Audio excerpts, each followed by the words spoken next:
Lehenengo puntua, Irungo udaleko akordioaren kontu ematea, mankomunitateko kide berriaren izendapenari buruzkoa. Dar cuenta del acuerdo del Ayuntamiento de Irún sobre el nombramiento de nuevo miembro de la Asamblea.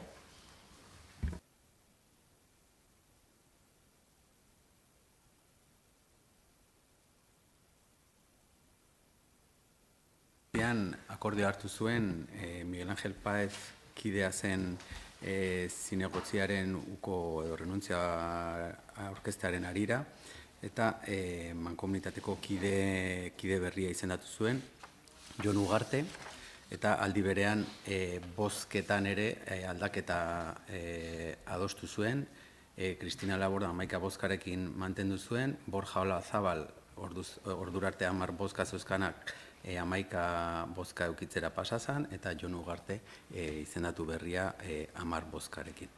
Izendapen horrek mankomunitateko estatutuen baitan automatikoki asanbladako kide izaera ematen dio, horregatik kontu ematea besterik ez da. Bigarren puntua, gai desberdinak, temas varios. Bale, hemen gai bakarra daukagu. Bai, aurreko bileran aurreratu genizuen nola zaborren inguruko ordenantza berriaren lanketarekin hasiko ginen, eta lehenengo izapidea aurretiko kontsultak ziren. Bale, barkatu. Nik ikusten dut baino zuek ez. Eta labur kontatuko dizuet, bai, izapidea nola jundan, eta hurrengoak zeintzuk izango diren. Bale. Barkatu.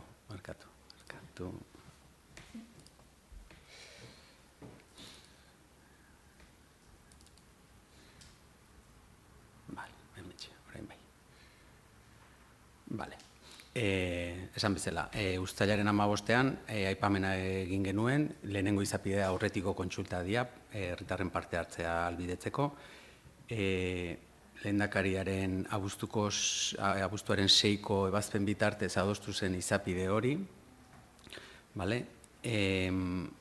Legeak zehazten du webgunean atal bat sartu behar dela, izapidea aurrera emateko, baina haratago joan ginen, eta bai prentsan argitaratu genuen ohartxo bat, abuztuaren 13an argitaratu ziren, bai Diario Baskon eta bai Berrian, eta aldi berean zuek zehaztutako, udal bakoitzetikan zehaztutako auzo elkarte ekologistei eta ostalaritza elkarteei ere gonbidapena igorri zitzaien email bitartez, onartu zen, ebazpenarekin batera onartu zen ohartxo hori bidaliaz eta ekarpenak egiteko eskaintza luzatuz. Data kontuan eukita, hilabeteko epea eman genien, irailaren 10 arte, 10 barne, ekarpen horiek egiteko.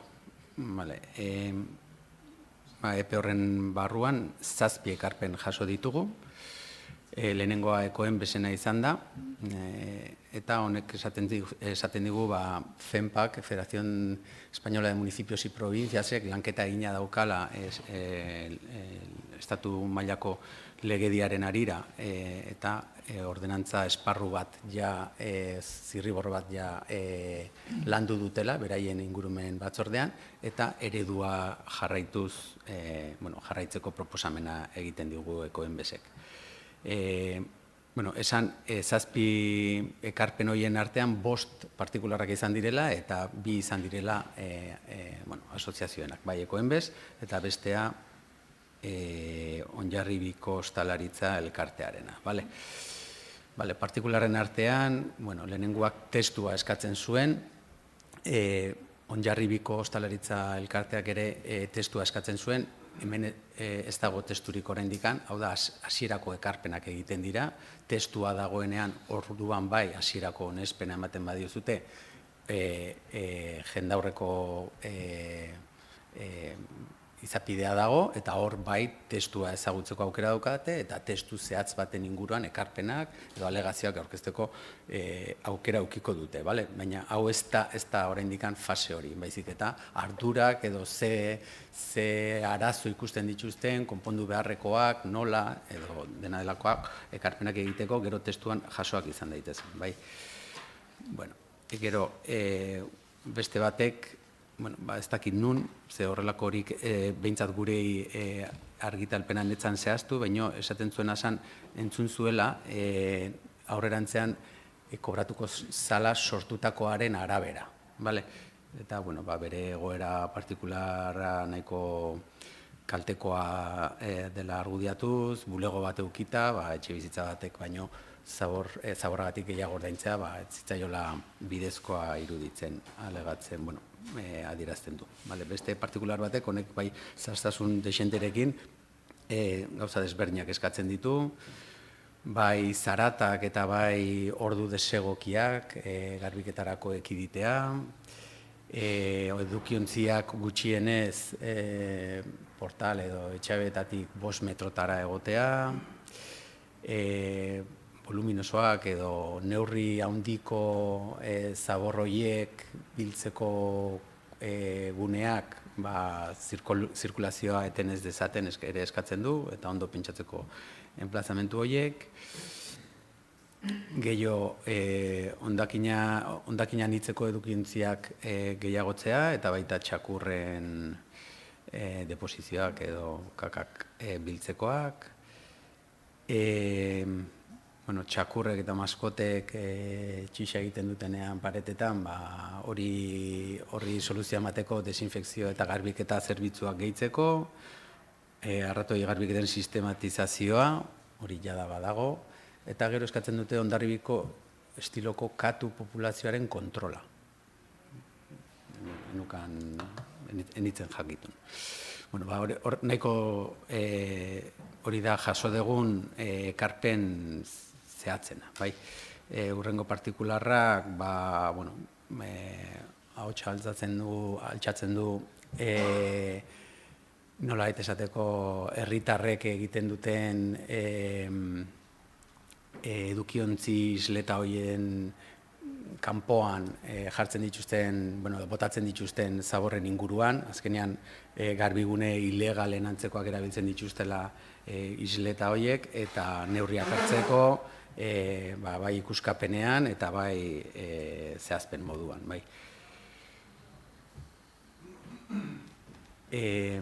Beste partikular batek ere eskatzen du informazioa berritzea zabor bakotxa ze edukiontzitara jun behar duen.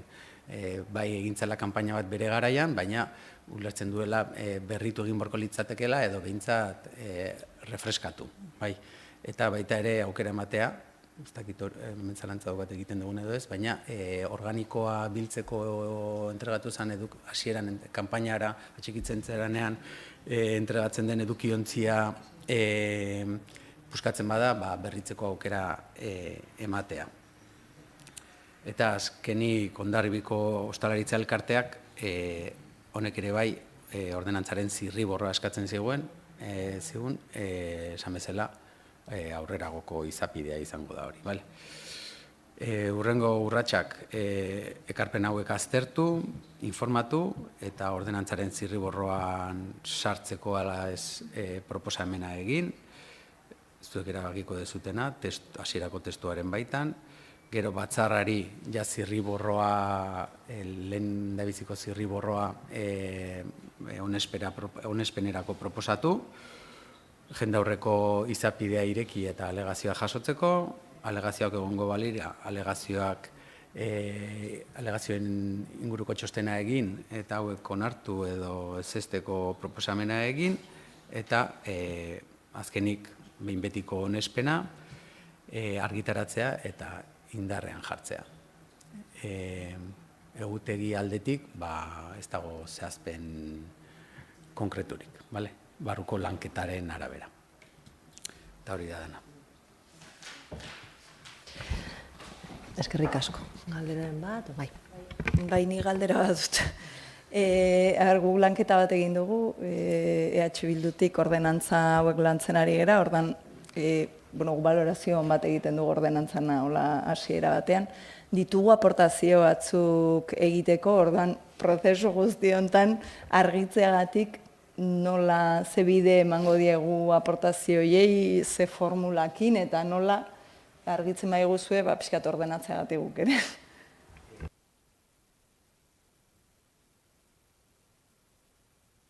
Kontu emate ofiziala esan, gero administrazio batzarren itzingo dugu ekarpen horiek nola gauzatu. Vale, mila esker. Vale, pues entonces vamos a dar por terminada la parte. Bukatutzat emango dugu beraz batzarra.